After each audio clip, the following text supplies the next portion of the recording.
रविंद्रनाथ ठाकुर 7 मई 1861 7 अगस्त 1941 को गुरुदेव के नाम से भी जाना जाता है। वे विश्वविख्यात कवि, साहित्यकार, दार्शनिक और भारतीय साहित्य के एकमात्र नोबेल पुरस्कार विजेता हैं। वे एशिया के प्रथम नोबेल पुरस्कार सम्मानित व्यक्ति हैं। वे एकमात्र कवि हैं जिसकी 2 रचनाएं 2 देशों का राष्ट्रगान बनी। भारत का राष्ट्रगान जन गण मन और बांग्लादेश का राष्ट्रीय गान आमार सोनार बांग्ला गुरुदेव की ही रचनाएं हैं।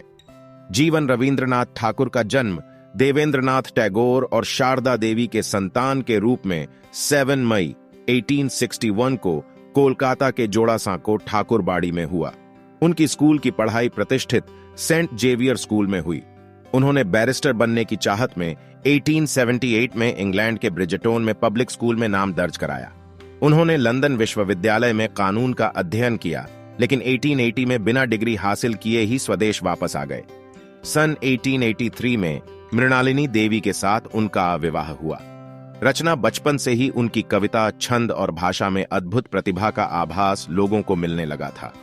उन्होंने पहली कविता 8 साल की उम्र में लिखी थी और 1877 में केवल 16 साल की उम्र में उनकी लघु कथा प्रकाशित हुई थी।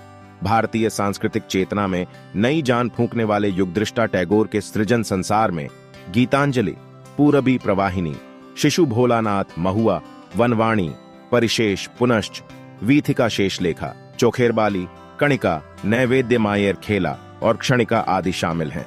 देश और विदेश के सारे साहित्य, दर्शन, संस्कृति आदि उन्होंने आहरण करके अपने अंदर समेट लिए थे। पिता के ब्रह्म समाजी के होने के कारण वे भी ब्रह्म समाजी थे, पर अपनी रचनाओं व कर्म के द्वारा उन्होंने सनातन धर्म को भी आगे बढ़ाया। टैगोर ने करीब 2230 गीतों की रचना की। अनुवाद मनुष्य और ईश्वर के बीच जो चिरस्थायी संपर्क है, उनकी रचनाओं के अंदर वह अलग अलग रूपों में उभर आता है। साहित्य की शायद ही ऐसी कोई शाखा हो जिनमें उनकी रचना ना हो। कविता, गान, कथा, उपन्यास, नाटक, प्रबंध, शिल्पकला सभी विधाओं में उन्होंने रचना की। उनकी प्रकाशित कृतियों में गीतांजलि, गीताली, गीतिमाल्य, कथा ओ कहानी, शिशु, शिशु भोलानाथ, कणिका, क्षणिका, खेया आदि प्रमुख हैं। उन्होंने कुछ पुस्तकों का अंग्रेजी में अनुवाद भी किया। अंग्रेजी अनुवाद के बाद उनकी प्रतिभा पूरे विश्व में फैली। प्रकृति का सान्निध्य टैगोर को बचपन से ही प्रकृति का सान्निध्य बहुत भाता था। प्रकृति के प्रति गहरा लगाव रखने वाला यह प्रकृति प्रेमी ऐसा एकमात्र व्यक्ति है जिसने 2 देशों के लिए राष्ट्रगान लिखा। वह हमेशा सोचा करते थे कि प्रकृति के सानिध्य में ही विद्यार्थियों को अध्ययन करना चाहिए। इसी सोच को मूर्त रूप देने के लिए वह 1901 में सियालदह छोड़कर आश्रम की स्थापना करने के लिए शांति निकेतन आ गए। प्रकृति के सानिध्य में पेड़ों, बगीचों और एक लाइब्रेरी के साथ टैगोर ने शांति निकेतन की स्थापना की। चित्रकार रविंद्र गुरुदेव ने जीवन के अंतिम दिनों में चित्र बनाना शुरू किया। इसमें युग का संशय, मोह, क्लांति और निराशा के स्वर प्रकट हुए हैं। मनुष्य और ईश्वर के बीच जो चिरस्थायी संपर्क है, उनकी रचनाओं में वह अलग अलग रूपों में उभर कर सामने आया। टैगोर और महात्मा गांधी के बीच राष्ट्रीयता और मानवता को लेकर हमेशा वैचारिक मतभेद रहा।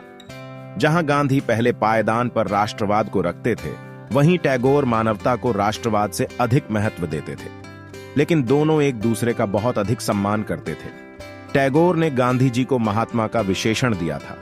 एक समय था जब शांति निकेतन आर्थिक कमी से जूझ रहा था और गुरुदेव देश भर में नाटकों का मंचन करके धन संग्रह कर रहे थे। उस वक्त गांधी जी ने टैगोर को 60,000 रुपये के अनुदान का चेक दिया था। जीवन के अंतिम समय 7 अगस्त 1941 के कुछ समय पहले इलाज के लिए जब उन्हें शांति निकेतन से कोलकाता ले जाया जा रहा था, तो उनकी नातिन ने कहा कि आपको मालूम है हमारे यहाँ नया पावर हाउस बन रहा है। इसके जवाब में उन्होंने कहा कि हाँ, पुराना आलोक चला जाएगा, नए का आगमन होगा। सम्मान उनकी काव्य रचना गीतांजलि के लिए उन्हें सन 1913 में साहित्य का नोबेल पुरस्कार मिला।